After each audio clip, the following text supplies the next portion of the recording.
지난 윤석열 정부 당시 김건희 씨가 이른바 한남동 7인방으로 불린 대통령실 내 김씨 측근들과 수시로 통화한 내역이 확인됐습니다.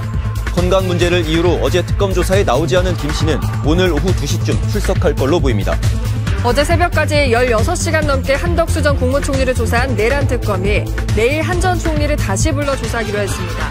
특검은 한 전 총리의 내란 가담 혐의 등을 추가 조사한 뒤 구속영장을 청구하기로 방침을 붙인 것으로 전해졌습니다. 이재명 대통령과 민주당 지도부가 어제 만찬회동을 갖고 수사 기소 분리 대원칙을 담은 정부조직법 개정안을 추석 이전에 처리하기로 했습니다. 추석 이후엔 검찰청 폐지, 공소청 신설 등 검찰개혁 4법의 세부 과제를 다루는 후속 작업을 진행하기로 했습니다. 미국 정부가 전쟁 범죄 등을 단죄할 목적으로 설립된 국제형사재판소에 대한 제재 조치를 단행했습니다. 트럼프 대통령이 전쟁 영웅이라고 치켜 세운 네타냐후 이스라엘 총리를 돕기 위한 조치라는 비판이 나오고 있습니다. 이재명 대통령이 모레 한일 정상회담에 앞서 일본 언론과 진행한 인터뷰에서 한일 위안부 합의와 강제동원 배상 문제에 대해 약속을 뒤집는 건 바람직하지 않다고 말했습니다.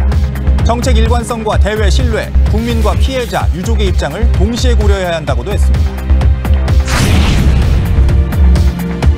김건희 여사가 오늘 구속 후 세 번째로 특검에 출석합니다. 최근 구치소를 찾은 외부 인사에게 김 여사는 자신이 죽어야 남편의 살 길이 열리겠느냐고 말한 걸로 알려졌습니다. 이재명 대통령과 민주당 지도부가 수사와 기소의 분리원칙을 담은 검찰개혁 법안을 추석 전 국회에서 처리하기로 뜻을 모았습니다. 중대범죄수사청을 어디에 둘지 같은 세부 과제는 그 이후에 다루기로 했습니다. 전쟁을 끝내기 위한 사전 협의가 진행 중인 가운데 러시아와 우크라이나 간 민간인 사상자가 속출하는 공방이 이어지고 있습니다. 러시아는 트럼프와 젤렌스키 대통령이 추진하는 3자 회담에 대해 미온적 반응을 보이고 있습니다.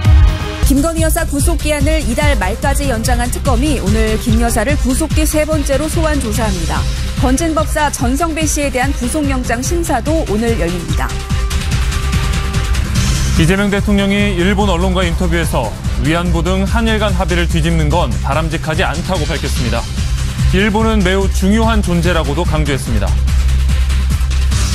트럼프 대통령의 금리 인하 압박에도 미 연준위원 대다수가 금리 동결에 무게를 두고 있습니다. 관세가 물가 인상에 미칠 영향을 더 두고 봐야 한다는 분석입니다. 친동생을 살해한 40대 남성이 어젯밤 체포됐습니다. 패스트푸드 매장에 폭발물을 설치하겠다고 자작극을 벌인 20대 배달기사는 구속됐습니다.